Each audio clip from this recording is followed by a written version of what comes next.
Le problème, c'est vous. Tous vos problèmes, c'est vous. Oui, je sais, c'est un peu désagréable. Peut-être même que c'est culpabilisant. Ça peut même être, pour certains d'entre vous, scandaleux.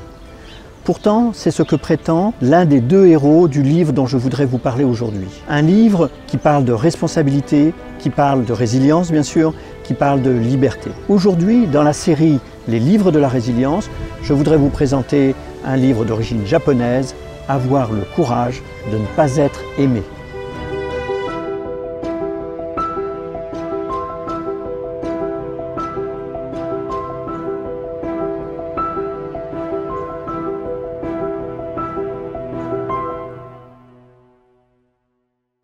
Bonjour à tous et bienvenue dans cette nouvelle vidéo. Je suis Patrick Dugois, auteur et conférencier, et je partage régulièrement avec vous des contenus consacrés soit à la résilience, soit au développement personnel. Le livre Avoir le courage de ne pas être aimé a été écrit par deux auteurs japonais, Ikiro Kishimi, un philosophe, et Fumitake Koga, un écrivain. Ce livre a été un best-seller au Japon et s'est vendu dans le monde à plus de 3,5 millions d'exemplaires. Ce livre est important parce qu'il permet d'accéder à une psychologie très peu connue. On ne le sait pas toujours, mais au moment du début de la psychologie, au moment où Sigmund Freud commence à faire ses travaux, il y a en réalité trois grands géants. Il y a la psychologie de Sigmund Freud qui est aujourd'hui très connue, très mobilisée par les thérapeutes et connue du grand public souvent. Il y a la psychologie moins connue de Carl Gustav Jung, qui est une psychologie assez différente de la psychologie freudienne, notamment parce qu'elle intègre des éléments spirituels et la dimension de ce qu'on appelle l'ombre. Et puis il y avait un troisième géant, encore beaucoup moins connu, qui s'appelait Alfred Adler. Le livre Avoir le courage de ne pas être aimé, en réalité, est un livre qui permet de découvrir la psychologie adlérienne. Ce qui m'a particulièrement intéressé dans ce livre, c'est d'abord sa forme. Le livre est rédigé sous une forme pratiquement de dialogue, de fiction, entre un des héros qui est un philosophe et l'autre héros qui est un jeune homme qui cherche à se comprendre et à comprendre la vie. À travers ce dialogue, les auteurs nous font partager la psychologie adlérienne et accéder à ses principaux enseignements. Globalement, pour vous permettre d'accéder à l'essence de la philosophie adlérienne, laissez-moi vous lire un extrait. Dans cet échange entre le philosophe et le jeune homme, à un moment, le philosophe déclare la chose suivante. Comme nous le dit la théologie d'Adler, quoi qu'il se soit passé dans ta vie jusqu'ici, cela ne devrait avoir aucune portée sur la façon dont tu vis à partir de maintenant. C'est toi, ici et maintenant, qui est celui qui détermine ta vie.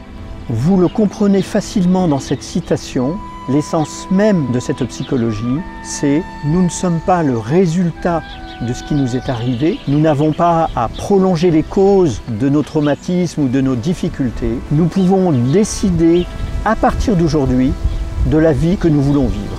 Comme vous le comprenez à travers ces quelques lignes, la psychologie d'Alfred Adler consiste à dire que peu importe ce qui vous est arrivé, peu importe les causes, les traumatismes, les difficultés, en réalité votre vie dépend de vos buts et de ce que vous décidez aujourd'hui et maintenant. C'est une psychologie de la responsabilité, c'est une psychologie de la liberté. Ce livre contient de très nombreuses idées originales et parfois paradoxales. Pour n'en reprendre que quelques-unes, cette idée au fond que je vais mener ma vie par mes buts plutôt que par les causes. Cette idée également que j'ai la responsabilité de mes libertés et du coup des choix que je fais. Il y a dans ce livre également des phrases un peu choc.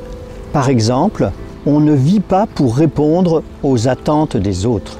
Combien d'entre nous, combien d'entre vous vivez pour répondre aux attentes des autres? De vos parents, de vos enfants, de vos supérieurs hiérarchiques, de vos amis, du regard de la communauté. En réalité, cette phrase est une invitation à la liberté complète et à la responsabilité totale.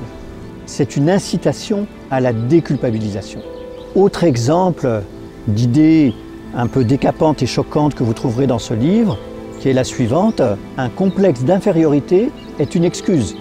Vous comprenez immédiatement que cette psychologie ne cherche pas à entrer et à comprendre ce qui fait que vous vous sentez pas forcément bien par rapport aux autres.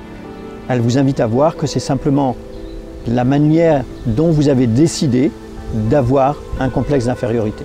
Et puis dernière idée décapante que je vous livre et que j'ai particulièrement aimé dans ce livre, cette phrase qui dit « Tous nos problèmes sont des problèmes de relations interpersonnelles ». Il est donc vain de chercher des solutions ailleurs que dans les relations interpersonnelles. Là encore, j'imagine que certains d'entre vous pourront être d'accord ou pourront être en désaccord. Dans ce livre, vous trouverez beaucoup d'idées comme ça, qui sont un peu différentes de ce que l'on peut trouver ailleurs, qui sont autant de manières de regarder très différemment la situation, vos traumatismes, vos problèmes, vos difficultés, d'ouvrir de nouveaux espaces et de trouver de nouvelles solutions. Si ce sujet vous a intéressé, je vous encourage à lire le livre « Avoir le courage de ne pas être aimé ». Vous y trouverez beaucoup de ressources, beaucoup de solutions. Et je vous donne rendez-vous à très bientôt pour un nouvel épisode dans la série Les livres de la résilience.